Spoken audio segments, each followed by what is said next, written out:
Je cherche à m'habituer à la disposition, tout va bien. Donc je dois me présenter, donc je m'appelle Laurent. Je suis pasteur d'une communauté CAEF, communauté de frères, dans la grande banlieue lyonnaise, donc à 30 km de Lyon, à côté de Bourgoin-Jallieu, ça s'appelle Villefontaine. Voilà, je suis marié et nous avons 3 enfants qui maintenant ont l'âge d'être mariés eux aussi. Je suis un peu fatigué et du coup il y a des choses qui vont être un peu plus lentes que d'habitude. Voilà. Je vais tester que ça fonctionne bien. Hop, pardon. Donc du coup, ouais, ça marche. Merci. Voilà, ça c'était pour vérifier que la transition de diapo fonctionne. Le mariage est la cause principale du divorce, c'est ce que disait Oscar Wilde. Alors, je dois donc intervenir sur le sujet couple et engagement, éclairage biblique. Je commence en vous remerciant de votre invitation, l'invitation de mon vieil ami Pascal. Ça faisait 20 ans, moi. J'introduis donc en précisant d'emblée ce que je vous propose, ce qu'il y a sous le titre, ce que j'ai mis sous le titre, et puis en précisant quelques limitations de mon propos, et puis quelques limitations aussi personnelles. Alors ce que je vous propose en fait, c'est de passer en revue les données bibliques relatives au mariage, la façon ou les façons dont les textes bibliques nous en parlent. Et je vais essayer de le faire en gardant en tête que peut-être pour certains d'entre vous, vous n'êtes peut-être pas forcément très familier de la Bible, et peut-être aussi, je ne pars pas du principe que vous êtes nécessairement croyant. Voilà. Mon intention, c'est de restituer un peu les données bibliques et de poser un peu un cadre de base à partir duquel on pourra échanger ensuite. Parce que je crois que c'est uniquement à partir de là, en tout cas, je parle comme croyant, qu'on peut réfléchir à la situation contemporaine.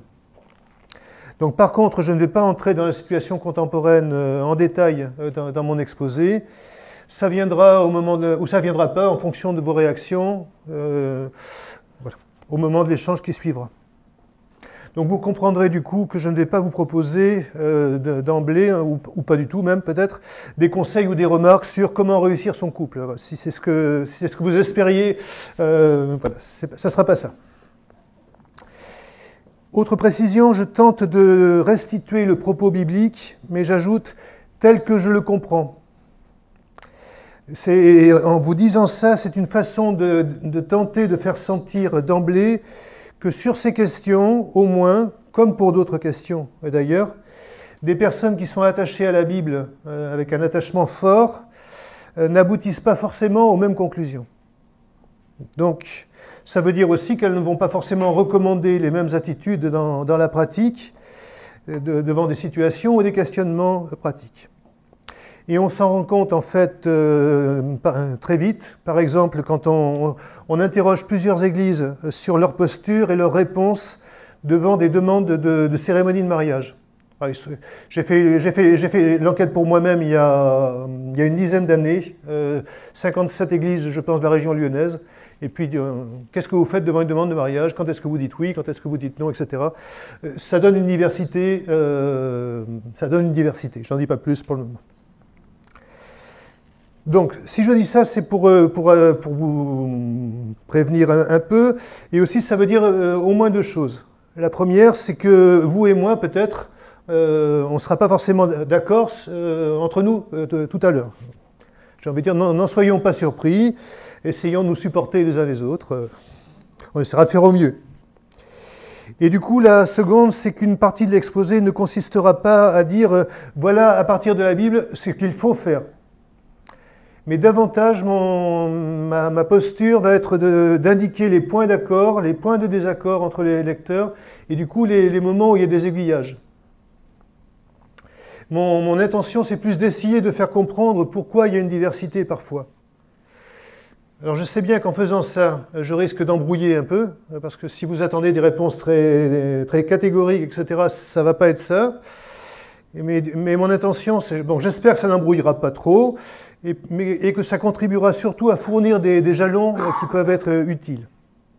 Autant pour se positionner soi, que pour comprendre pourquoi d'autres se positionnent différemment que nous. Alors une partie de cette diversité tient à un phénomène dont nous ne prenons peut-être pas forcément la mesure et dont témoignent les tables des matières de nos Bibles. Alors vous imaginez, peut-être je ne sais pas si c'est lisible, mais voilà. C'est que la Bible, en tout cas, se présente comme un assemblage de textes qui sont assez différents, qui sont écrits dans d'autres contextes que les nôtres et avec des préoccupations qui ne sont pas forcément les nôtres. Alors on a des textes, donc là c'est la liste des textes, on a des textes qui datent de différentes époques, alors on ne voit pas bien, mais bon, voilà, mais on peut se faire une idée à peu près, qui viennent d'auteurs qui sont extrêmement divers, et qui sont issus de régions du monde extrêmement diverses, grosso modo, tout autour de tous ces pays-là, quoi. Alors, ces textes, on les classe, on se donne des tiroirs pour classer ces textes. Je reviens à la diapo d'avant. Alors, on parle de livres historiques, on parle de livres poétiques, de livres de sagesse, d'évangiles, d'épîtres, etc. Mais si vous êtes familier un petit peu du judaïsme, vous savez que pour la première partie de la Bible, ce n'est pas les mêmes tiroirs. Il y a premier prophète, deuxième prophète, il n'y a pas livre historique, machin, non, c'est classé autrement. Donc voilà, on se donne des tiroirs utiles, mais ce n'est pas des tiroirs qui sont universels. Et on pourrait se dire, et beaucoup d'entre nous pourraient se dire, mais ça aurait été tellement plus simple, que si la Bible avait une structure thématique, un chapitre pour nous dire ce que Dieu dit de lui, un chapitre sur l'être humain, l'anthropologie, voilà, et puis un chapitre sur, enfin, surtout, un chapitre sur le mariage et l'engagement. S'il y avait ça, ce serait tellement plus simple. Pas de bol, ça ne se présente pas comme ça.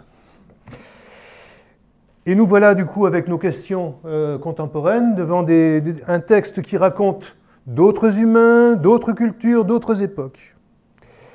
Alors je pense que ça, pour ne pas s'en décourager pour autant, je reprends la posture du philosophe François Julien, qui n'est pas chrétien, mais qui n'hésite pas à puiser pour autant dans la Bible et dans la foi chrétienne des ressources pour réfléchir en philosophe.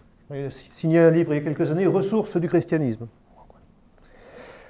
Ce que je veux vous dire à travers ça, François Julien n'a pas parlé du mariage à ma connaissance, c'est que la Bible peut constituer, je crois, pour chacun une source de réflexion sur le mariage, mais on ne sera pas étonné pour autant que tout n'aille pas de soi devant les textes bibliques. Donc, maintenant j'annonce le plan, c'est très formel. Je vous propose un parcours dans ces différents livres bibliques.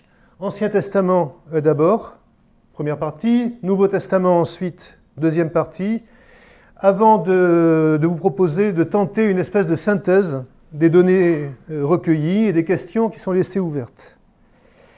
Et je vais procéder en fait par grand tiroir de livres, des récits, la poésie, etc. Donc je passe en revue l'Ancien Testament, récits, enfin bon, on va le faire ensemble.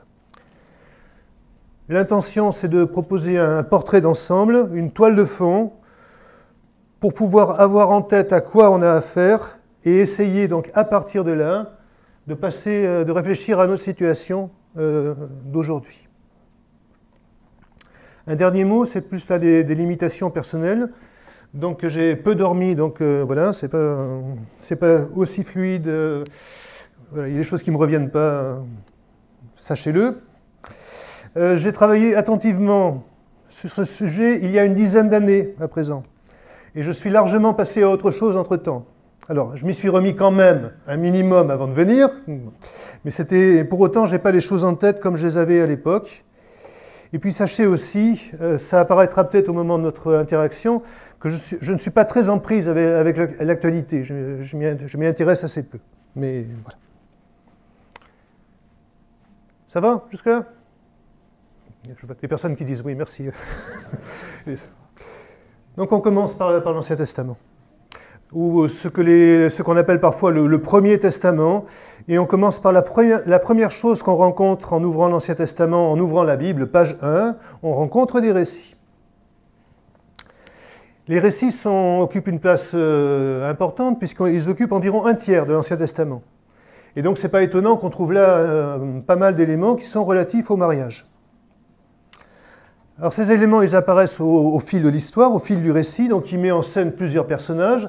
Donc les familiers de la Bible les connaissent, Abraham, Isaac, Jacob, Moïse, David et les autres, qui sont le plus souvent des personnages mariés.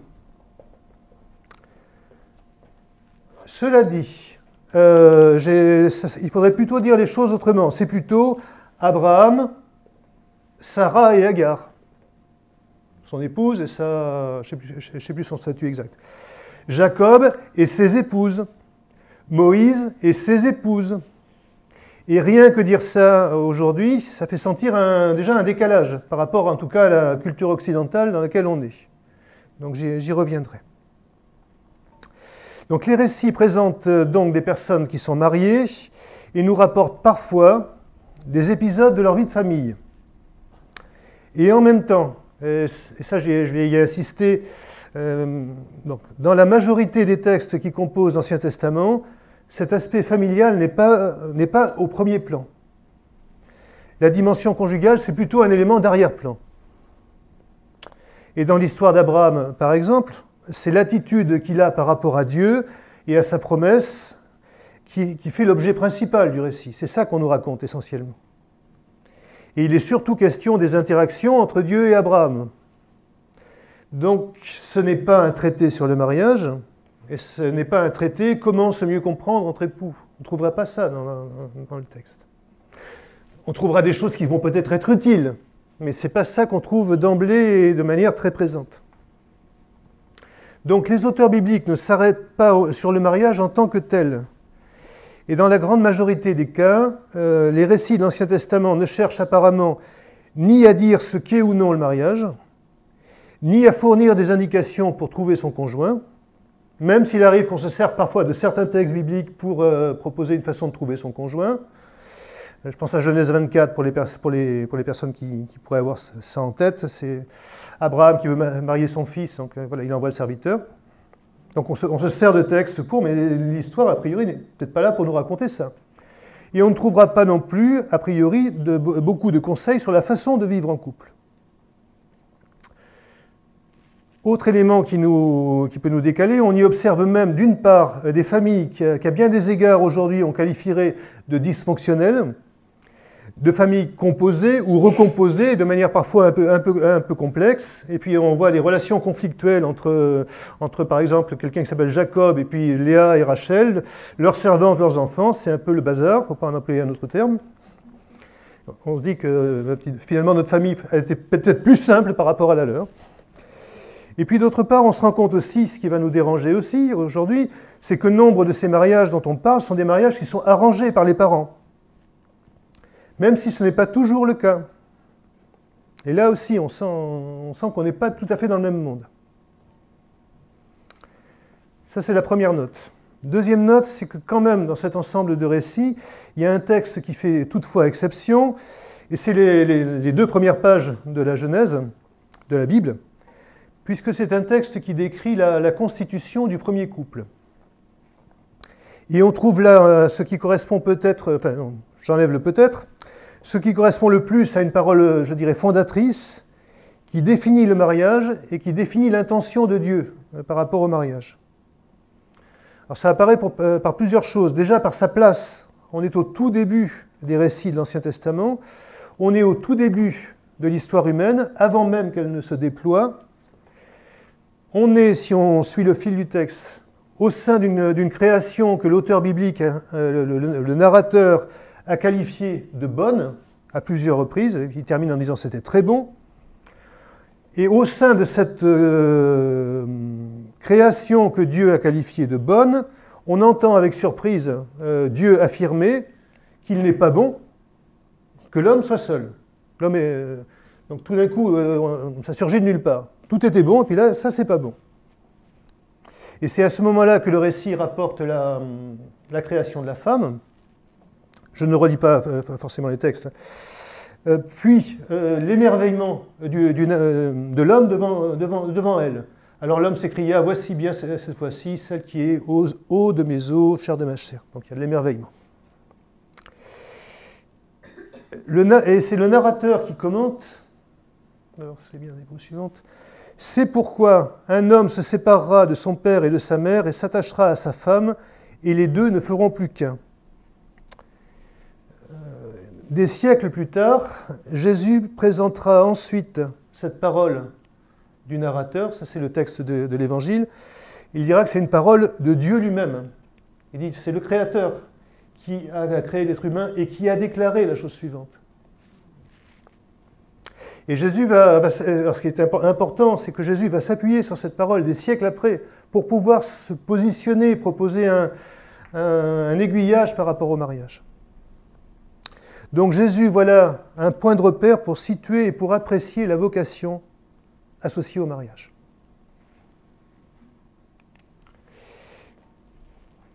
La situation du texte de la Genèse au tout début paraît déterminante, parce que j'ai dit c'est au début de l'histoire humaine, mais il y a un autre début, c'est qu'on est là en fait en amont de toutes les perturbations qui vont être introduites par la désobéissance des êtres humains.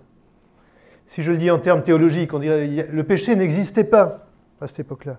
Je vais le dire de manière plus universelle, le mal n'est pas encore survenu à ce moment-là. Et donc on semble davantage en prise directe avec le projet de Dieu, tel que Dieu a, si j'ose dire, a rêvé la vie humaine. On est dans ce commencement que Jésus appelle à contempler en disant qu'au commencement, justement, il était question du divorce, Moïse vous a permis de divorcer, mais au commencement, il n'en était pas ainsi, il n'y avait pas de divorce au commencement. Donc on est en amont de tout ce que l'on rattache au développement des cultures humaines. Et du coup, ça constitue une situation, un lieu d'observation qui sont privilégiés et qui ouvrent à des prolongements qui vont même au-delà des personnages du récit. Je m'explique. C'est l'auteur biblique qui le fait entendre à Adam et Ève qui sont nés... Alors, voilà, c'est ça qui est important. Adam et Ève sont nés sans parents humains, si on prend le texte. Et pourtant, l'auteur nous dit... Un homme, dit à leur propos, un homme se séparera de son père et de sa mère. Donc on entend là que la parole qui est là vise a priori tout projet de couple. Et je vais même un peu plus loin, parce que je dirais même que tout projet de couple, que ce couple soit croyant ou non, le christianisme, pour ne parler que de lui, n'existe pas à l'époque. Donc là on a une espèce de vocation universelle pour tous les couples d'êtres humains qui est proposée. Et du coup, on peut reconnaître ici la mise en place par Dieu de ce qu'on appellerait aujourd'hui l'institution du mariage, donc qui se caractérise de la façon suivante. Une relation associant un homme et une femme, donc a priori, homosexualité et polygamie paraissent décalées. Qu'il soit question de quitter père et mère, en plus dans une société qui va être centrée sur le clan familial, bien plus que dans nos sociétés individualistes aujourd'hui occidentales. Donc, qu'il soit question de cette séparation sociale, suggère fortement que le mariage est un acte public, social. Autrement dit, ce n'est pas deux personnes qui sont dans leur chambre et qui disent « Seigneur, on se marie devant toi ». Non, il y a une dimension sociale qui doit être impliquée. Le consentement privé ne suffit pas à faire un mariage. Il faut quelque chose de visible sur le plan communautaire. Le mariage donc implique une certaine rupture avec les parents et une recomposition sociale qui est liée à la formation de cet attachement nouveau. Autre élément, la visée, c'est de faire communauté humaine et familiale, de faire un. Et il s'agit sans doute, on y pense d'union sexuelle, mais il s'agit de plus que ça, il s'agit de faire unité sociale. Et Jésus va tirer de cette même formule l'affirmation de la volonté de pérennité du mariage. Voilà, le mariage c'est pour que ça dure, c'est a priori. Et ça apparaît comme le corollaire du fait d'être un. On est un et on ne se sépare pas, quoi. Enfin, et c'est important peut-être, surtout si on est extérieur à la foi chrétienne et on se dit voilà, tout ça est bien religieux, le mariage apparaît dans la Bible. Pardon, je te remercie beaucoup. Le mariage apparaît comme un don de Dieu. Le résultat, justement, c'est parce que Dieu est sensible au fait que l'homme soit seul et il sait que l'homme peut en souffrir. Alors qu'on pourrait dire, mais si l'homme, il a Dieu, il a tout, il n'a pas besoin d'autre chose. Mais pourtant, Dieu l'a fait comme ça, il a besoin d'un correspondant humain en face. Et Dieu est sensible à ça et dispose des choses pour que ça se produise. Donc le mariage est présenté comme un don de Dieu, comme le résultat de sa sensibilité, de son attention à la solitude de sa créature. Et la sexualité, qui fait une des dimensions donc de Ils seront un, est quant à elle rattachée à ce cadre qu'est le mariage, et apparaît aussi comme quelque chose, comme un don généreux de Dieu. Et non pas comme quelque chose de négatif, a priori, sale, souillant, c'est pas ça dans le texte biblique. Une dernière remarque à propos du mariage, c'est qu'on constate, et c'est peut-être un peu étonnant, l'absence dans ce passage. Donc, vous ne le voyez pas, c'est normal, mais si vous le lisez, vous voyez qu'on ne le voit pas. On constate l'absence dans ce passage, lors de la mise en place du mariage, de la mention d'enfant.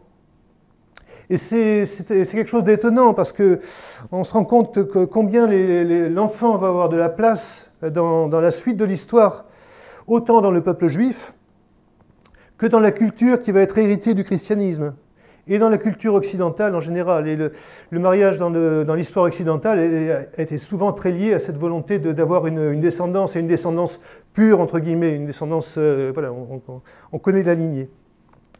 Le texte n'en parle pas.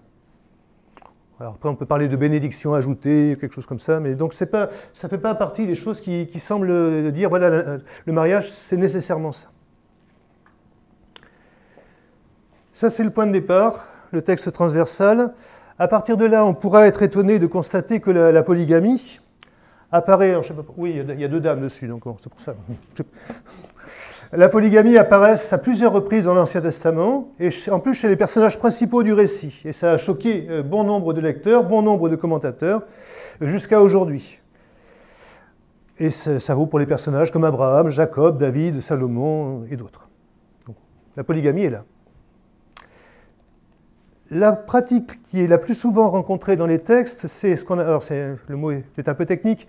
L'endogamie. L'endogamie, c'est le mariage mixte. C'est-à-dire au sens d'une mixité raciale.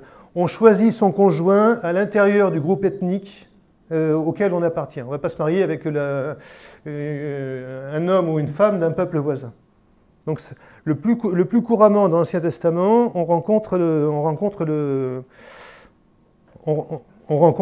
mariage avec les personnes de son peuple. Et en même temps, un livre comme le livre de Ruth place le lecteur devant un cas de mariage d'une non-juive à un homme d'Israël. Et c'est une situation qui peut être problématique. Si on lit plus tard alors le livre de Néhémie, je ne vais pas lire le texte, rapporte la vivacité avec laquelle on pouvait réagir devant des mariages mixtes, exogames, des mariages avec des personnes extérieures à Israël. Et d'ailleurs, dans le texte, je ne sais pas si je le vois, oui, on parle à propos de ça, à propos de Salomon, on parle de péché à ce propos. Donc on a la situation de Ruth qui est intégrée dans le texte, et puis on a des réactions vives à ce propos un peu plus tard. Alors, j'ai quelques mots sur le remariage. Il me semble qu'il y a peu de situations de remariage évoquées dans l'Ancien Testament. Et en fait, parfois, quand on en parle, on dit juste que la personne s'est remariée, mais il n'y a pas de commentaire, il n'y a pas de jugement de valeur qui est porté, c'est juste décrit comme ça. Voilà pour les récits. Les lois de l'Ancien Testament régulent donc la vie de l'Israël ancien et touchent plusieurs aspects de cette vie. Donc elles sont très spécifiques à Israël. Et là encore, si je puis dire, le mariage ne semble pas faire partie des préoccupations principales dans les lois de l'Ancien Testament. La place principale des lois, les lois les plus développées, sont les lois qui sont liées à la mise en place du sanctuaire, l'arche du temple, des cérémonies, des personnes qui sont associées au culte. L'exception peut-être la plus apparente, c'est l'adultère, puisqu'il en est question dès les premiers mots de la loi, parmi les 10 commandements. Mais c'est tout. Et quand il est question de mariage, il s'agit surtout de préciser l'attitude à adopter devant des situations particulières. Donc, je ne rentre pas dans les détails. Cependant, on peut déduire qu'au moins en Israël, si on prend le texte d'Exode 22, c'est l'histoire d'un homme qui séduit une jeune fille, qui couche avec elle, et qui doit payer sa dot. Mais vous voyez que si le père refuse la dot, refuse de lui accorder la jeune fille, le mariage, ce n'est pas parce qu'il y a eu relation sexuelle qu'il y a mariage. C'est tout ce que je veux dire. Puisque là, on peut refuser que le mariage ait lieu, mais du coup, il y a une compensation monétaire, si je peux employer ce langage. Il est question dans les lois de ce que je vais qualifier de manière un peu anachronique d'avantages sociaux liés au mariage, puisque le mariage occasionne, entre autres, l'exemption temporaire de service militaire pour le jeune marié. Donc le mariage a bien un statut reconnu, et puis on met en place les choses pour qu'il y ait de la joie à se marier et qu'on ne doit pas partir à l'armée le lendemain. D'autres passages font l'inventaire d'un certain nombre d'unions sexuelles illicites et de degrés de parenté où elles sont prohibées. On peut penser nous, à l'inceste, par exemple, mais il n'y a pas que ça. Et puis les sanctions qui vont être associées aux personnes qui s'y livreraient quand même. Alors ces passages vont être repris dans la suite de l'histoire du christianisme. On n'en parle pas beaucoup dans les débats d'église aujourd'hui, mais ça a fait partie du legs de l'Ancien Testament. Lire ces textes, en tout cas, permet de prendre conscience que la polygamie n'est pas située sur le même registre que l'homosexualité. Parce que, donc au moins dans un texte, se coucher avec un homme comme on couche avec une femme est considéré alors comme une abomination et occasionne, théoriquement au moins, la mise à mort.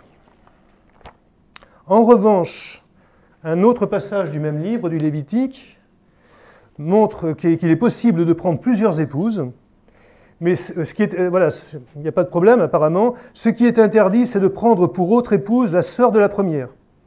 Donc ce n'est pas la polygamie qui est interdite, c'est on régule la façon dont la polygamie peut se vivre. Donc quelques lois viennent réguler la pratique de la polygamie. Et puis il y a, je ne l'ai pas projeté, mais un passage notamment qui concerne les rois. On dit que le nouveau roi ne doit pas prendre un grand nombre de femmes pour qu'il ne se corrompe pas. Ce qui laisse entendre qu'il peut en prendre quand même quelques-unes. Après c'est imprécisé, mais voilà. Et donc on a quelque chose qui fait partie de l'admis ou du tolérable. Ah ben si, voilà, c'est le texte qui est là. De la même façon, le divorce n'est pas prohibé par la loi, mais il est pris en compte comme une réalité qui est là. Et du coup, la législation, donc c'est le texte du Deutéronome, régule le divorce, en ne permettant pas au divorcé de se remarier avec sa première épouse quand elle se sera mariée entre-temps. Mais c'est une façon de dire la situation est prévue, elle n'est pas condamnée, mais il y a quelques limites qui sont données. Je relève deux autres traits. La pratique du lévirat, donc c'est quand un frère meurt sans avoir donné de descendance, donc l'autre frère est appelé à prendre l'épouse du premier frère, s'il n'a pas laissé d'enfant. Là aussi, on voit qu'on est dans une autre culture que la nôtre, hein. L'appel régulier à l'endogamie, donc c'est concernant au moins un certain nombre de peuples. Donc il y a des peuples avec lesquels on refuse tout mariage en Israël, surtout apparemment pour éviter la contamination par les pratiques religieuses des autres peuples. En même temps, la loi régule aussi la pratique. Oui, donc la régulation, c'est ça. Il détournerait de moi tes enfants qui iraient rendre un culte à l'autre Dieu. C'est ça qui fait problème, apparemment. Mais il y a au moins un texte dans le Deutéronome où là, c'est des captifs de guerre. Donc on a fait la guerre à un peuple voisin, on a ramené des captifs donc, qui viennent d'un autre peuple, et le mariage est apparemment possible dans ces situations-là. Donc ça veut dire que, contrairement à l'image qu'on a parfois dans les communautés chrétiennes, peut-être surtout évangéliques, je ne sais pas trop, peu importe, où on dit non, dans l'Ancien Testament, c'est complètement une interdiction absolue de mariage mixte, ben, il y a des passages, l'interdiction n'est pas aussi absolue qu'on l'imagine parfois. Après, il y aura la question, qu'est-ce qu'on fait de tout ça? Mais voilà, mais cette question-là, on en reparlera éventuellement. Mais ça, pour ça et pour d'autres choses que j'ai passées en revue là. Alors, la question du mariage en tant que tel est à nouveau peu présente dans les textes dits poétiques ou sapientiaux, les livres de sagesse, hein, pour parler français plus accessiblement. Sinon, au détour d'un récit, il est question de la femme de Job, par exemple. Voilà, mais on ne commande pas plus. La seule exception qui est de taille, c'est le Cantique des Cantiques. Donc, ça, c'est une représentation contemporaine dont la trame met en valeur la relation d'attachement entre l'homme et la femme, ainsi que le désir qui les porte l'un vers l'autre. Et si vous avez lu ce texte, vous savez que nombre de ces versets ont une dimension de sensualité qui a pu embarrasser les lecteurs d'après, parce qu'on décrit le corps de l'aimé avec un E ou sans E, et ça a embarrassé des lecteurs juifs et des lecteurs chrétiens. Les lecteurs ont souvent du mal à... Parce que, surtout si on pense à la sexualité comme quelque chose de sale, on dit mais attends, mais c'est du porno, quoi. Enfin, je force un peu le trait, mais c'est au moins c'est un texte érotique, quoi. Il faut dire ça. Et du coup, on a cherché à spiritualiser parce que c'était plus facile de lire le texte comme ça, parce que le contenu était déroutant. Mais pour autant, ce texte représente bien la posture de l'ensemble de l'Ancien Testament, je crois. C'est une posture paisible, une posture joyeuse à l'égard de la sexualité. Parce que d'autres textes font valoir la joie qui lui est associée. C'est le texte de Proverbe 5, « Bois les eaux de ta propre citerne », c'est une façon de parler de l'épouse, hein. Et celles qui jaillissent de ta fontaine, voilà, fais ta joie de la femme que tu as aimée dans ta jeunesse, biche charmante, voilà, que ces charmes t'enivrent toujours. Donc on est bien aussi dans cette idée que la sexualité, c'est de l'ordre du don de Dieu. Et la sexualité n'est interrogée dans l'Ancien Testament que lorsqu'elle est vécue en dehors du cadre marital, qui est destiné à l'accueillir a priori. Ainsi, je pense à l'adultère du roi David. Alors, à l'époque, il faut savoir aussi, le roi, il a tous les pouvoirs. Donc, s'il veut prendre une autre femme, il la prend, normalement. Mais non, David prend une autre femme, et là, il prend la femme de quelqu'un d'autre. Et là, le prophète dit non. Dieu réagit, là. Et puis, je pense aussi à l'Ecclésiaste, donc je suis toujours avec les textes poétiques. L'Ecclésiaste, lui, qui invite de son côté l'homme à jouir de la vie avec la femme qu'il aime. Et il le fait à plusieurs reprises. Le trait le plus significatif, par contre, chez les prophètes, c'est de parler du mariage pour imager la relation entre Dieu et son peuple. Et si vous êtes familier des textes, c'est le livre d'Osée, où le peuple d'Israël est présenté comme une femme infidèle à son époux. Donc Dieu est présenté sous les traits d'un époux et le peuple comme l'épouse. Le mariage est qualifié à 2 reprises d'alliance, dans les 2 textes qui sont projetés, et c'est le terme aussi qui décrit la relation que Dieu cherche à établir avec son peuple. Et le mot caractérise très bien une relation qui est régulée par un engagement et des responsabilités réciproques. Et puis une dernière chose, le texte de Malachie, chapitre 2, marque aussi le désaveu de Dieu par rapport au divorce. Si j'essaie de résumer, il est relativement peu question du mariage comme objet auquel on s'arrête dans l'Ancien Testament. C'est une autre histoire qu'on raconte, c'est une autre trame que l'on suit, ce sont d'autres préoccupations qui sont mises en avant. Autrement dit, si je voulais un petit peu faire réfléchir, on semble moins s'en préoccuper qu'on ne le fait parfois aujourd'hui dans les églises, dans l'énergie qu'on y investit, le temps qu'on y passe. Première remarque. Deuxième remarque, le mariage en Israël est considéré comme institué par Dieu et devant se vivre devant lui. À la différence de ce que nous connaissons aujourd'hui en Occident, l'existence du mariage et sa régulation sont rattachés au Seigneur. C'est-à-dire que le mariage, c'est évident pour un juif ancien qu'il a une dimension religieuse. Et pour nous, non, c'est à la mairie, quoi. Enfin, on a dissocié, on a écarté la dimension religieuse. Et l'adultère, par exemple, est moins considéré comme une atteinte au droit du chef que comme une faute religieuse et morale, quelque chose qui offense Dieu. Et qui salit un peu le peuple.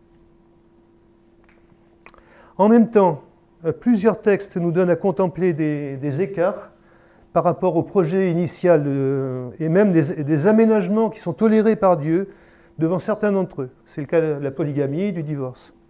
Ce qui pourrait nous étonner, on pourrait dire, mais non, Dieu, il doit être... c'est du 100%, voilà. Et Dieu tolère ces situations, certaines situations au moins, les régule. Et puis donc avec nombre de ces situations, j'ai parlé d'écart, mais je parle de lévira, le lévira, la polygamie et d'autres, mais on mesure bien les écarts par rapport à notre situation à nous aujourd'hui. Je cherche à vous faire sentir un peu une partie d'étrangeté. Je ne voudrais pas que on se dise « oh ben, du coup ça ne nous concerne pas ». Il ne faudrait pas arriver là, mais il faut bien sentir cette étrangeté. Et du coup, ça veut dire qu'il faudra, je crois, une certaine attention et une certaine prudence pour essayer de se nourrir de ces ressources et de voir ce que l'Ancien Testament, comment on le rapporte à nous.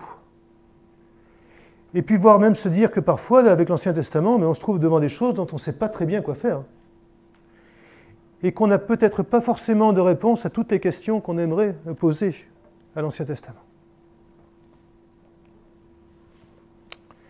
Deuxième moment, le Nouveau Testament, je m'arrête sur deux groupes de livres, les évangiles et les épîtres, parce que les actes et l'Apocalypse nous disent pas grand-chose, je pense, à propos du mariage. Je commence par les évangiles. Et je commence par la même remarque que j'ai faite tout à l'heure. Le mariage en tant que tel apparaît relativement peu dans l'enseignement de Jésus.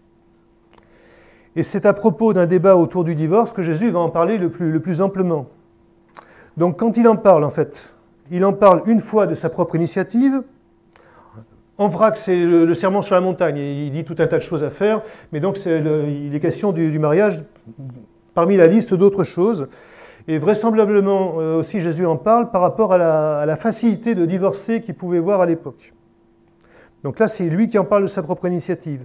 Mais l'autre fois, ce n'est pas lui qui prend l'initiative, mais il répond à des questions qui lui sont posées. Ce qui me semble vouloir dire que Jésus ne fournit pas un enseignement qui se voudrait exhaustif. Et quand il en parle en plus, c'est surtout sur la question du divorce. Il en parle aussi en faisant référence à l'Ancien Testament, sur le fond de l'Ancien Testament, de ses données et des questions que l'Ancien Testament peut poser. Et ça se voit aussi sur un autre aspect, c'est que Jésus va reprendre les thèmes de l'Ancien Testament, les thèmes des prophètes. Il va se présenter par exemple comme l'époux, le marié, dans plusieurs passages.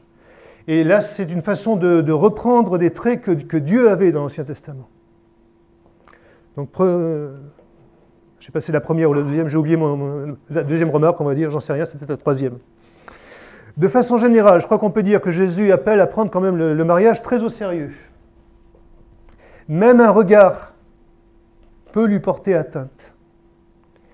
Et les paroles tenues à propos du divorce semblent parfois même si fortes qu'on a l'impression que Jésus assimile le divorce, et a fortiori le remariage, à un adultère.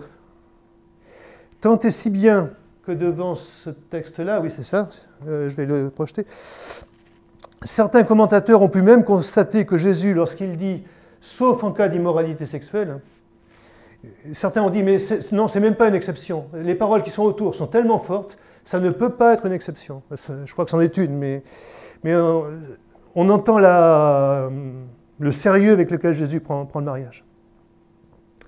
Et c'est à partir de textes comme celui-ci qu'on en est venu à parler d'indissolubilité du mariage.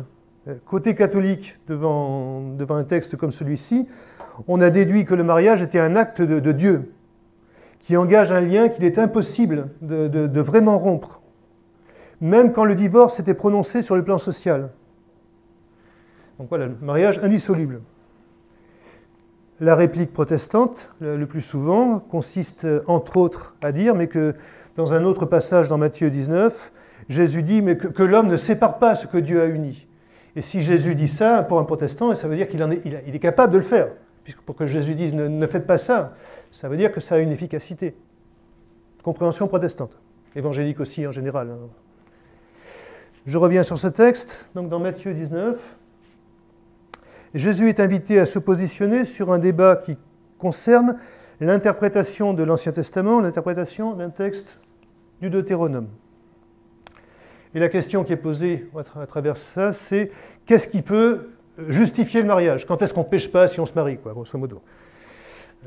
Et à son époque, le débat existe entre deux approches. L'approche rigoriste, c'est moi qui mets le mot, hein, ça vaut ce que ça vaut.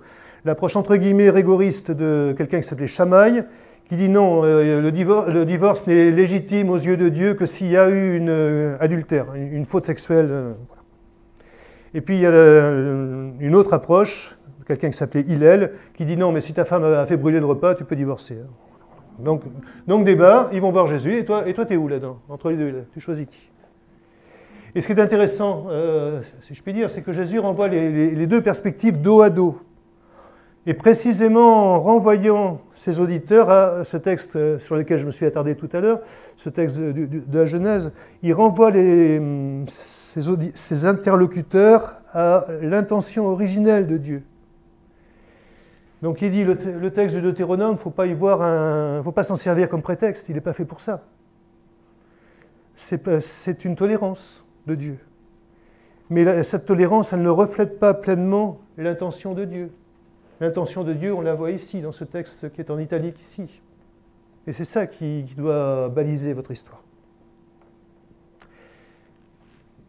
Outre l'intérêt éventuellement pour ce texte lui-même, je crois qu'on entend là quelque chose d'important pour les lecteurs chrétiens aujourd'hui, c'est qu'on se rend compte que Jésus ne lit pas la Bible comme si tout dans la Bible devait être pris au même niveau, avec le même poids.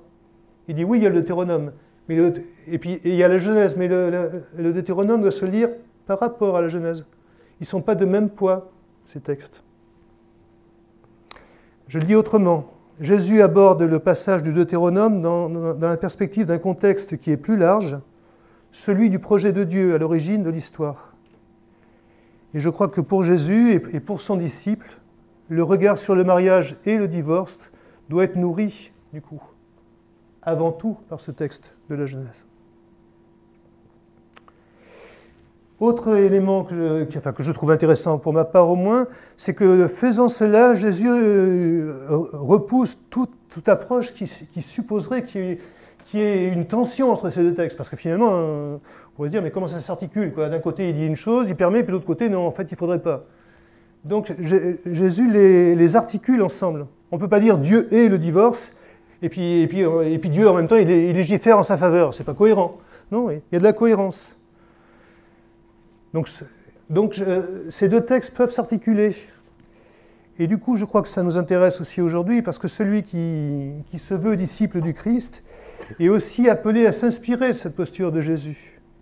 Parce que nous avons à gérer la coexistence de textes dont l'articulation n'est peut-être pas évidente, et qui peuvent paraître en tension. Et du coup, ça nous appelle aussi au discernement, et ça ne va pas de soi, c'est pas évident. La réponse de Jésus conduit à une perplexité, je suis dans le même texte là, mais un petit peu plus loin, une perplexité de la part des disciples à propos du mariage et à un énoncé de Jésus relatif au célibat. Alors c'est un passage dont l'interprétation est discutée.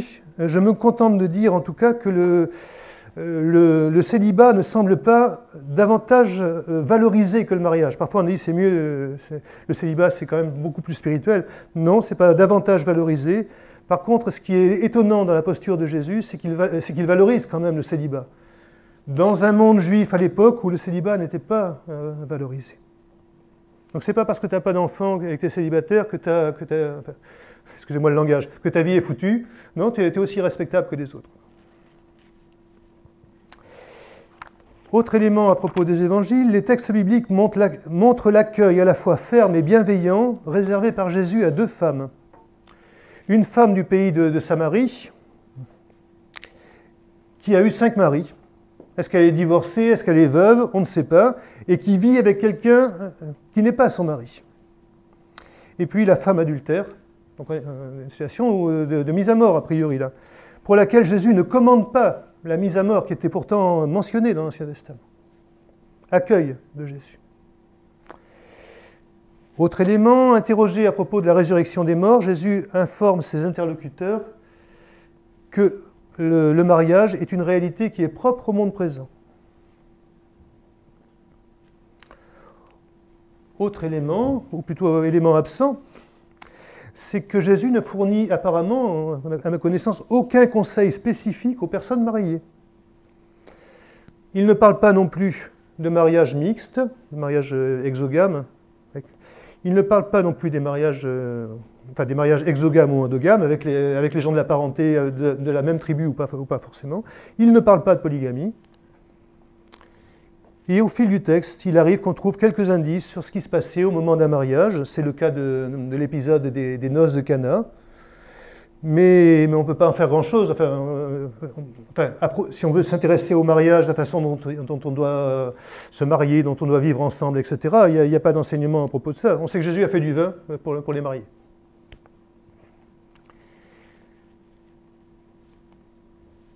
Je passe aux épîtres qui, j'insiste, qui s'intéressent aussi assez peu, qui s'arrêtent assez peu au mariage. Alors, il y a quand même un chapitre assez long qui est consacré à diverses situations. C'est là dans la première lettre aux Corinthiens, au chapitre 7. Et en fait, il faut bien entendre aussi que si Paul en parle, ce n'est pas lui-même qui ouvre le sujet en disant « je vais vous donner des enseignements à ce propos ». Non, non. Il répond à des questions qui lui sont posées. Alors, je passe en revue le texte, je résume. Il appelle d'abord les couples mariés à ne pas s'abstenir de relations sexuelles. Versets 1 à 6. Il appelle aussi, dans la suite du texte, les non-mariés, si cette situation correspond à la vocation qu'ils ont reçue de Dieu, il les appelle à ne pas rechercher le mariage. Il les invite dans ce sens. Ensuite, il appelle les couples chrétiens à ne pas se séparer, ce qui correspond vraisemblablement au divorce. Ensuite, il évoque une autre situation, celle des couples déjà constitués, dont un des membres est devenu chrétien suite au mariage. Et il doit donner des conseils par rapport à la situation où l'incroyant, lui, souhaite se séparer de son conjoint devenu croyant. Et donc on est dans une situation que Jésus n'avait pas du tout évoquée dans son enseignement, et pour cause, parce que le christianisme n'existait pas. On ne se convertissait pas au christianisme avec Jésus. C'est après Jésus, après la mort et la résurrection de Jésus qu'on peut devenir chrétien. Donc dans cette situation de couple, en tout cas, donc Paul dit, mais si le non-croyant veut se séparer de toi, ne t'acharne pas à rester à tout prix avec lui. Privilégie la paix dans vos relations. Donc on est au moins dans une situation de divorce, mais ce n'est pas présenté comme quelque chose là qu'il faudrait à tout prix éviter, sinon c'est irrémédiable, c'est dramatique, enfin, oui, c'est douloureux, etc. Mais devant Dieu, c'est pas... voilà, faut pas trop... bon, je ne sais pas comment dire. C'est moins inquiétant que ce qu'on pourrait peut-être craindre parfois. J'espère que vous me comprenez, parce que je ne suis pas sûr de m'exprimer de manière ajustée, mais vous me corrigerez tout à l'heure s'il faut. S'adressant aux non-mariés, l'apôtre Paul rend sensible aux difficultés qui sont propres à la vie des couples, à cette époque en tout cas, en contexte vraisemblablement, c'est ce passage-là, à cause des détresses de l'heure présente, c'est vraisemblablement les famines qui mettaient alors en danger l'ensemble de la population. On est là aussi dans un autre monde, hein. La famine, pour nous, c'est rare, quoi. Il y a le supermarché juste à côté. Mais là, c'était ça, et ça oriente le conseil qu'il donne. Et puis Paul évoque également le tiraillement qui va être éprouvé par celui qui est marié entre le souci du conjoint et le souci du Seigneur. Et du coup, il va dire, celui qui est célibataire, il est davantage disponible pour le Seigneur. Donc vous faites ce que vous voulez, mais voilà, vous faites un choix avisé, sachez que ça va peser. Vous ne serez pas aussi disponible dans un cas que dans l'autre. Et lui aussi, donc comme Jésus, et en contraste avec la culture de l'époque, appelle à porter sur le célibat un regard positif. Et c'est à noter, parce que je ne sais pas si ça va de soi. Et enfin, il appelle les veuves qui feraient le choix de se remarier à épouser quelqu'un qui partage leur foi, à condition, bien entendu, que ce soit un chrétien. Enfin, je reformule. Et dans le Nouveau Testament, c'est peut-être le texte qui fait le plus étroitement écho aux appels de l'Ancien Testament à l'endogamie, donc à se marier avec des personnes du même peuple. Mais si c'est un écho, c'est une transposition. Donc voilà, c'est une transposition, on n'est plus de peuple à peuple, mais on est de chrétien à chrétien. Mais le lien à l'Ancien Testament n'est quand même pas explicite. Une partie du chapitre de 1 Corinthiens, c'est versets 15 à 16, oui, comme les paroles de Jésus en Matthieu 19, fait l'objet d'un débat. Est-ce que le divorce est possible, je veux dire acceptable par Dieu ou pas? Et ça, c'est la première étape. Donc, est-ce qu'un divorce est acceptable par Dieu dans certains cas? Et même si le divorce est possible, est-ce que le remariage est permis ou pas? Donc, côté catholique, on dira que non. Et on tolérera tout au plus ce qu'on a appelé la séparation de la table et du lit, c'est-à-dire la séparation physique du couple. Voilà, chacun prend son appartement. Parce qu'on considère que le mariage est un acte de Dieu. Donc vous vous séparez, oui, mais l'acte de Dieu, lui, tu peux pas le casser. Donc on considérera que le lien conjugal subsiste. Même si le couple a un mariage, a pu vivre un divorce civil. Et bien sûr, c'est impossible de penser à un remariage. Réplique protestante, elle consiste à dire que la séparation de la table et du lit à l'époque de Jésus, elle n'existait pas. Donc il y avait bien une répudiation, un divorce, et puis on donnait un document. Et cette lettre de répudiation permettait de pouvoir se remarier. Donc, et c'est l'héritage aussi de l'Ancien Testament. Donc pour ce passage de 1 Corinthiens 7, côté protestant, on admet généralement qu'il s'agit bel et bien de divorce, et le débat portera le plus souvent sur la possibilité légitime ou pas de remariage. Donc certains vont dire c'est divorce possible, mais sans remariage, et d'autres vont dire divorce possible, mais remariage possible aussi. Et puis il y a des débats entre chrétiens attachés à la Bible. En dehors de ce chapitre, on trouve de brèves consignes qui sont adressées spécifiquement aux personnes mariées. Voici un passage, par exemple, et qui vise à réguler une partie des relations hommes-femmes au sein du couple. Dans un autre passage, on appelle à considérer le mariage avec sérieux. Oui, c'est ça. Mais c'est peut-être pas limité au mariage. On pourrait peut-être traduire que les relations sexuelles soient vécues dans le cadre du couple marié et non ailleurs. Que chacun respecte le mariage, ça pourrait être une façon de le rendre aussi. Autre passage qui fait débat, c'est dans Éphésiens 5, qui fait débat surtout avec les amis catholiques, à la faveur de la traduction latine du texte grec. Donc en grec, on a le mot mystère. Je ne sais pas si ça apparaît là dans la traduction. Il y a là un grand mystère, oui, c'est ça. Donc ce mot-là a été traduit en latin par le mot sacramentum, sacrement. Donc ça a conduit le catholicisme à compter le mariage parmi les sacrements. Et l'idée, donc, signe visible, une grâce invisible.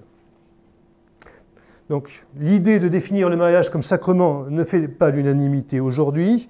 Et rien par ailleurs ne permet de dire que Paul ait voulu considérer le mariage comme une réalité qui porterait une vertu spécifique. Après, il y a un débat aussi sur ce que veut dire le mot mystère dans le texte. Bon, je ne rentre pas dans le détail. Mais en tout cas, il y a ici encore, on retrouve le texte de Genèse 2, qui montre le rôle pivot vraiment qu'il a. La référence sert à dire que dans le couple, on est membre l'un de l'autre et que l'amour se traduit par le soin qu'on prend de l'autre. De même que mari et femme forment une seule chair, un seul corps, comme le prouve la Genèse, et que l'on prend soin de son propre corps, eh bien le Christ et l'Église sont indissociables. Et le Christ prend soin de l'Église.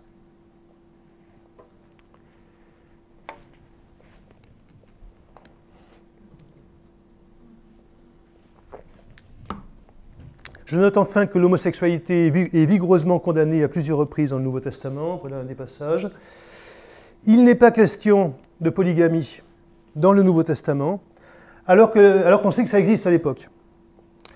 Alors ça a été discuté puisqu'il y a une expression dans la lettre à Timothée, mari d'une seule femme, qui a fait l'objet de débats, mais ça ne peut pas viser la polygamie parce qu'on a l'expression parallèle, femme d'un seul mari. Et on sait qu'à l'époque, il n'y avait pas de polyandrie. Donc, voilà. Alors après, on continue à discuter quand même, parce que ce n'est pas résolu pour autant. Certains ont vu là le remariage d'un veuf, mais il faut plus probablement, comme le traduit la Bible du Semeur, traduire un mari fidèle à sa femme.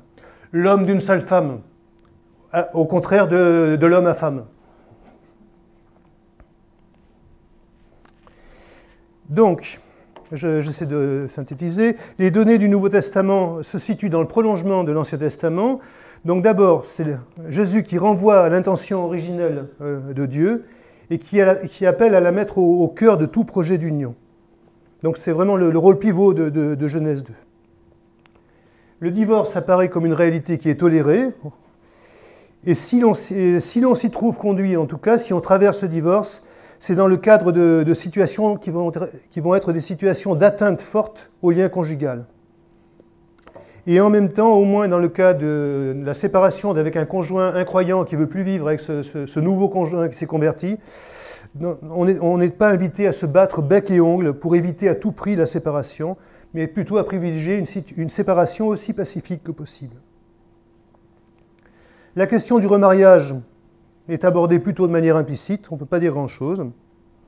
Les chrétiens sont invités à épouser des chrétiens. Et puis ces textes sont débattus, et parfois c'est de manière assez serrée, et ça ne facilite pas nos positionnements aujourd'hui. La polygamie n'est pas abordée de front dans le Nouveau Testament. L'élément qui est peut-être propre au Nouveau Testament, c'est la valorisation du célibat. Ça, c'est nouveau. C'est en tout cas en contraste avec des postures de l'époque. Donc être célibataire n'est pas une tare, ça pourrait même être une chance. Après, je ne vous demande pas de recevoir ça comme ça. Hein, mais ce que je veux dire, c'est que quand même, la seule chose à laquelle je tiens, c'est que je ne sais pas si nous tenons si facilement ce langage aujourd'hui en Église. Est-ce qu'on dit facilement à des personnes célibataires qui souffrent de leur célibat, ça peut être une chance. Oui. Bon, c'est peut-être pas à nous de le dire aux autres, c'est à la personne peut-être de le vivre comme ça, on est d'accord. Et en même temps, il faut noter que tout ça n'est pas vraiment mis de manière au premier plan dans le Nouveau Testament. Je donne un repère important aussi, c'est que les consignes ou les points de repère du Nouveau Testament, c'est quand même des textes qui concernent des chrétiens. Autrement dit, c'est des repères éthiques pour les disciples du Christ. Mais ce n'est pas une éthique que le chrétien peut demander à la société. Même si le chrétien estime que c'est une bonne éthique, ce n'est pas quelque chose qu'on a imposé aux autres. Important aussi de noter dans le Nouveau Testament l'absence totale de certaines des préoccupations qui nous agitent aujourd'hui dans les églises. Les préoccupations ecclésiales les plus habituelles, en tout cas dans les milieux évangéliques, tournent très largement autour de questions comme l'acceptation ou pas d'une cérémonie religieuse dans une église ou un projet de mariage. Mais on est décalé par rapport au Nouveau Testament, parce qu'à l'époque biblique, le mariage est complètement détaché de toute institution religieuse, à proprement parler. On se marie, et on est marié devant Dieu. Mais il n'y a pas un encadrement par des prêtres ou autres, non, ça n'existe pas. Le mariage à l'église, ça n'existait pas non plus, parce que le bâtiment église, il n'existait pas déjà. Donc, ce n'est que quand le christianisme va devenir la religion officielle de l'Empire romain que ces questions-là vont se poser. Donc ça, c'est le premier décalage par rapport à aujourd'hui.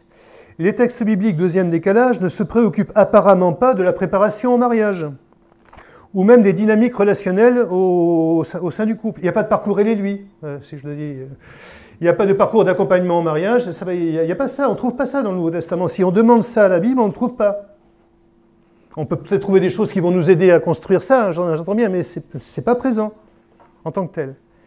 Et évidemment, à l'époque biblique, on ne trouve pas les débats sociaux qu'on peut connaître aujourd'hui avec des contrats comme le Pax ou comme d'autres situations. C'est pas là. Tout ça veut dire que ça nous, du coup, pour trouver de l'inspiration de ces textes, des ressources, eh bien, il y aura des difficultés. Enfin, on va être obligé d'interpréter, et puis on peut débattre sur l'interprétation, on n'aura pas toujours la même. Et puis il y a cette distance culturelle par rapport à nous. Comment faire le pont entre le monde biblique et notre monde aujourd'hui? J'aborde ma dernière étape. Et je voudrais tenter de mettre en valeur plusieurs points pour ouvrir le moment d'échange et les débats. Alors je reviens sur ce que j'ai dit au début. La Bible est composée de livres qui sont écrits sur une période qui date peut-être, ça fait vraisemblablement au moins sur 15 siècles. Et les auteurs bibliques font allusion à des coutumes de mariage qui sont assez variées, puisqu'en fait, ils évoquent des pratiques qui couvrent, alors déjà, des siècles d'histoire. Donc là, on a pour le peuple d'Israël, l'écart va déjà depuis l'époque des patriarches, donc 1800 avant Jésus-Christ, jusqu'au 1er siècle de notre ère, qui couvre aussi des zones géographiques différentes. Il est question de mariage en Égypte, de Joseph qui est en Égypte, en Perse, avec le livre d'Esther, et puis dans différentes régions du monde gréco-romain, Rome, Éphèse, Colosse, voilà, ces régions-là. Et ces pratiques de mariage n'étaient probablement pas toujours homogènes, même si le monde ancien était plus unifié que le monde d'aujourd'hui. Mais cela dit, dans chaque cas, les auteurs bibliques, et c'est ça que je trouve intéressant, semblent bien considérer ces unions comme des mariages. Toutes ces unions si diverses, d'époques diverses, de régions diverses, semblent bien considérées comme des mariages. Et des mariages authentiques. Et il n'y a aucun moment où les auteurs bibliques disent « oui, mais en fait, ils ont été mariés là, socialement en Grèce, mais en fait, ce n'est pas un vrai mariage. » Non, non, ils considèrent que c'était un vrai mariage. En même temps, Jésus et Paul font référence donc au texte de Genèse 2 comme une norme, un instrument d'appréciation de la réalité culturelle dans laquelle ils vivent, autant pour contester certains aspects du fonctionnement culturel que pour valider des aspects qu'ils observent dans leur culture, qu'elle soit palestinienne, qu'elle soit grecque, qu'elle soit romaine ou asiatique. Donc je l'ai redit, mais j'y insiste, il est important de constater que les affirmations de ce texte de la Genèse sont présentées comme quelque chose d'originel, d'originaire, c'est-à-dire en amont de toute l'histoire humaine, en amont du judaïsme, en amont du christianisme. Et je crois qu'on peut du coup les entendre comme un appel qui est adressé à tout être humain, en amont de lui-même, en amont de toute appartenance à un peuple ou à l'adhésion à une foi quelle qu'elle soit. Autrement dit, ce n'est pas une consigne qui est adressée au peuple d'Israël, ce n'est pas une consigne qui est adressée aux chrétiens, mais c'est une description qui semble engager tout être humain, qui semble concerner tout être humain. Et je suis prêt à penser qu'en fait, ce qu'on lit dans la Genèse, c'est pas très loin en fait de tout projet de couple. Quand un couple en général va à la mairie, c'est pas dans l'idée de divorcer la semaine d'après. C'est bien parce qu'il y a le désir, il y a quelque chose qui nous porte l'un vers l'autre, et puis le désir de faire un, et puis de faire un pour toujours, voilà. C'est bien ça, mais il y a une résonance forte avec le texte de la Genèse. J'ai envie de dire, j'ai eu l'occasion de prendre la parole lors d'un mariage récemment, où des personnes beaucoup étaient extérieures à la foi chrétienne, mais j'ai dit, mais c'est étonnant cette résonance, il y a quelque chose qui nous habite au fond de nous, ça nous vient d'où ça? Mais c'est bien ce que porte ce couple qui était là. Donc écho, donc un texte qui est en amont de toute culture et dans lequel en fait la plupart des couples quand ils se marient, c'est bien ça qu'ils désirent vivre en fait. Dans la perspective de ce texte de Genèse 2, je retiens la proposition de synthèse qui est faite par Henri Blocher. Voilà. Alors, le mariage est l'alliance sanctionnée par l'autorité en charge de l'ordre social, par laquelle un homme et une femme s'engagent sans contrainte à mener vie commune et à s'unir sexuellement. Et voilà des formes culturelles très, très différentes. Les formes culturelles peuvent changer, mais à partir du moment où ces points de repères généraux sont respectés, mais on peut bel et bien parler de mariage. Autrement dit, un acte social qui respecte ces points de repère est reconnu socialement comme mariage et comme mariage aux yeux de Dieu. Et la présence ou non de l'Église et de ses représentants, je suis allé un peu... Ouais, c'est ça. N'y change rien. Que les représentants de l'Église soient là, qu'ils approuvent ou qu'ils désapprouvent, ça ne change rien. Le mariage, il n'y a pas besoin d'eux pour qu'il y ait mariage.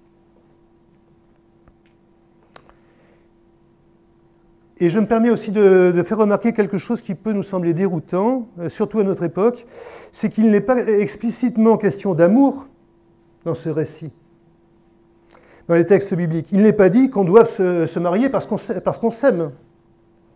L'amour n'est pas présenté comme une condition nécessaire. Alors on peut trouver ça étonnant, voire même s'en indigner, mais ceci dit, entre parenthèses, si j'ose dire, c'est que quand vous allez à la mairie, je pense, j'ai relu les textes, j'en ai peut-être oublié, je ne suis pas officier d'état civil, mais quand on va à la mairie, les textes qui sont lus, il est question de ce devoir respect, fidélité, secours, assistance, mais il n'est pas question de ce devoir l'amour. Donc même aujourd'hui, dans nos sociétés tout à fait laïques, on ne parle pas non plus d'amour. Mais ça, je veux dire deux choses par là. en fait, c'est que la présentation biblique, qui ne parle pas explicitement d'amour, correspond très bien en fait à la grosse majorité des mariages dans l'histoire. On ne s'est pas toujours marié par amour. Enfin, je ne sais pas si c'est une majorité, une minorité, mais on s'est marié, et puis on était reconnu comme marié, on se considérait comme marié. Et puis l'amour, s'il n'était pas là, ce n'était pas forcément aussi handicapant que ça peut nous sembler aujourd'hui. Donc le discours biblique, il épouse, si je puis dire, la réalité humaine. Et puis d'autre part, et évidemment, c'est pas parce que le texte de la Genèse ne parle pas d'amour que ça ne comptait pas ou que ça n'existait pas, heureusement. Et dans le texte de Genèse 2, on voit quand même l'enthousiasme d'Adam en disant ben, c'est elle, oui, là, voilà, c'est elle. Voilà. Avec le divorce et la polygamie, donc des situations qui ne paraissent pas correspondre à la vocation originelle du mariage, on doit faire le constat de la possibilité d'une certaine tolérance divine par rapport à certains écarts. Et ces écarts, je parle d'écarts, ça donne une connotation morale, mais évidemment, un nombre de ces écarts, c'est souvent des choses très douloureuses pour les personnes qui les vivent. Donc, au moins dans certains cas, je pense on n'en fera pas trop pour chercher coûte que coûte à empêcher le divorce. Je pense la situation du mariage mixte. Et les questions qui vont se poser dans les églises aujourd'hui vont être celles des frontières de cette marge de tolérance. Celle de l'éthique chrétienne. Alors je reprends quelques éléments. Donc, pour reprendre ce que j'ai évoqué, la question de la polygamie. Alors elle ne se pose pas en France puisqu'elle est balisée par la loi française, mais elle n'est pas simple pour autant à résoudre quand elle s'est posée. Je pense aux travaux missionnaires où on a rencontré des situations de couples polygames. Je vous livre un extrait d'un ouvrage qui est savoureux, enfin que j'ai trouvé savoureux, mais bon. Ma femme m'a rendu polygame. Donc c'est le pasteur européen qui débarque et qui dit « Mais la femme... » Alors bon, j'ai passé ce qui précède. « La femme qui vous a poussé à devenir polygame est la seule autorisée à prendre la scène, le pain et le vin pendant le culte. » Le polygame dit « Oui, oui, mes femmes sont considérées comme obéissant à la volonté de Dieu en ce qui concerne le mariage, puisque chacune d'elles n'a qu'un seul mari. Mais moi qui suis l'époux et le père, je suis le seul pécheur de la famille puisque j'ai épousé plusieurs femmes. Et la scène du Seigneur qui est réservée pour les pécheurs, ben moi j'ai pas le droit. » Donc voilà. Vous y comprenez quelque chose, pasteur? Pas simple. Question du divorce et remariage, elle me paraît moins vive, ça dépend des familles d'église, mais qu'à une certaine époque où la résistance était très forte, la résistance n'a pas disparu. On voit en tout cas que Jésus a admis la possibilité de divorce dans le cas d'infidélité du conjoint et que Paul semble l'accepter aussi quand le non-croyant cherche à se séparer du croyant. Et la question qui va se poser, c'est est-ce que ce sont là les deux seuls cas où divorcer et se remarier sont envisageables? Je ne vous donne pas d'indication, on pourra y revenir parce que je vois que l'heure passe et il faut que j'arrive vers la conclusion. La question des mariages dits mixtes, entre un chrétien et quelqu'un qui ne l'est pas. Donc elle fait couler beaucoup d'encre. Je signale qu'elle n'est pas propre au christianisme. On a aussi ces questions-là en islam, on a aussi ces questions-là en judaïsme. Et puis la question qui est posée, c'est ecclésialement, qu'est-ce qu'on fait avec des personnes qui envisagent d'épouser un non-croyant? Qu'est-ce que ça veut dire d'accompagner? Est-ce qu'on peut, est-ce qu'on doit, est-ce qu'on peut organiser une cérémonie religieuse? Et derrière, c'est des questions comme, c'est quoi le sens d'une cérémonie religieuse? Qu'est-ce qu'on fait? Il n'en est pas question dans la Bible, de cérémonie religieuse. Cette cérémonie, est-ce que c'est une façon de dire qu'on approuve tout du projet du couple? Et j'ai envie de poser la question, mais parfois on se pose davantage de questions par rapport au mariage que par rapport à une cérémonie d'obsèques. On ne se pose pas beaucoup de questions par rapport à la cérémonie d'obsèques. On accepte parfois de présider des cérémonies d'obsèques pour un incroyant. Je ne dis pas que c'est identique, mais je pose la question. Je dis qu'il y a des réponses qui ne vont pas de soi. Et je ne parle pas non plus des questions qui se posent souvent chez les évangéliques. En particulier, ok, il y a un croyant évangélique qui veut épouser un autre croyant, mais c'est un croyant catholique, ou c'est un croyant d'une tradition orthodoxe. Qu'est-ce qu'on fait dans ces cas-là? Bon, j'en parle pas maintenant. On peut s'étonner aussi de l'écart important qui existe entre la place que la question occupe chez nous et celle plus modeste qu'elle paraît occuper dans la Bible. Et c'est quand même étonnant, parce qu'on se rend compte combien le mariage va affecter notre vie à chacun. Le fait d'être marié à cette personne, ça va bouleverser notre histoire. Donc il y a un enjeu énorme, qui nous paraît énorme. Et pourtant, dans la Bible, on n'en parle pas autant que ça. Ni Jésus ni Paul ne semblent faire de cette question un sujet majeur. Je vous livre la réflexion, je vous laisse la prolonger. Hein. Dans le Nouveau Testament, quand des consignes propres au couple sont données, elles restent relativement brèves, et elles restent en plus, le plus souvent assez identiques ou voisines à celles qui sont données à l'ensemble des membres d'une communauté, pour leur vivre ensemble. Ce qui laisse penser que le couple, finalement, c'est une communauté, parmi d'autres, une sous-communauté d'une communauté, et ce qui vaut dans le couple vaut partout ailleurs. Aimez-vous les uns les autres, c'est dit à une communauté, il vaut mieux s'aimer les uns les autres dans le couple, enfin l'un l'autre. Donc il y a plein de choses qui peuvent être utiles, qui sont pertinentes, mais qui ne sont pas directement pour le mariage, mais qui sont plus larges. Et la Bible reste en même temps relativement discrète sur cette question. Et du coup, ça m'amène à interroger un peu la place qu'on fait jouer à la Bible dans ces manuels de préparation au mariage, dans tous ces parcours, qui reprennent souvent largement aussi des éléments de psychologie contemporaine, et qui se servent du texte biblique, et on se dit, mais parfois, est-ce que c'est bien ce que le texte porte, est-ce qu'on récupère? En tout cas, et je termine par là, la Bible est loin de répondre à toutes les questions qu'on se pose à l'égard du mariage, et même semble ouverte à des perspectives, des pratiques qui peuvent nous paraître un peu surprenantes. Le monde biblique est peut-être un peu plus étranger que ce que nous aimerions qu'il soit, et ça peut nous déstabiliser. Dans la pratique, oui, c'est ça, ce décalage n'est pas toujours confortable à vivre, mais il explique au moins en partie la diversité des regards aujourd'hui. Il y a bien et bien des choses qui font consensus, mais ce consensus ne nous donne pas toujours les moyens de nous positionner de manière très certaine, très unanime. Voilà, c'est ce que je voulais dire. Je rajoute que si nous n'échappons pas, comme croyants, à la nécessité de nous interroger sur le permis et le défendu, sur le tolérable et sur ce qui ne l'est pas, je constate qu'il y a un moment où on rentre dans une casuistique qui m'inquiète. Je m'explique. Autrement dit, on aborde notre vie et notre vie chrétienne en disant, ben voilà, on a deux cases, permis, défendu. Et il faut que je mette la situation qui est devant moi, il faut que je la mette dans une des deux cases. Et quand on vit notre vie uniquement avec cette grille-là, je ne suis pas sûr qu'on soit voilà, j'ai peur qu'on ne soit pas toujours aussi fidèle à la Bible qu'on aimerait l'être. Est-ce que l'éthique, c'est nécessairement d'avoir des réponses oui, non, permis, défendu? Est-ce que la vie se présente comme ça? Est-ce que c'est la seule façon de réfléchir de manière éthique?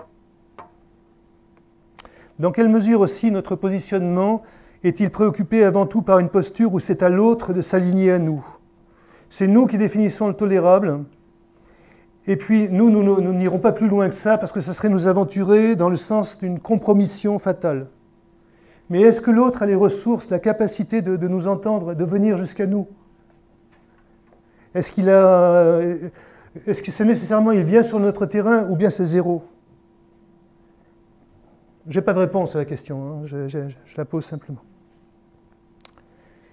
Et puis donc, en communauté, on va se trouver avec des lectures différentes, et c'est parfois pas simple de vivre en tant que conseil de responsable, en tant que communauté, de voir, mais on n'est pas unanime, et on aimerait l'être.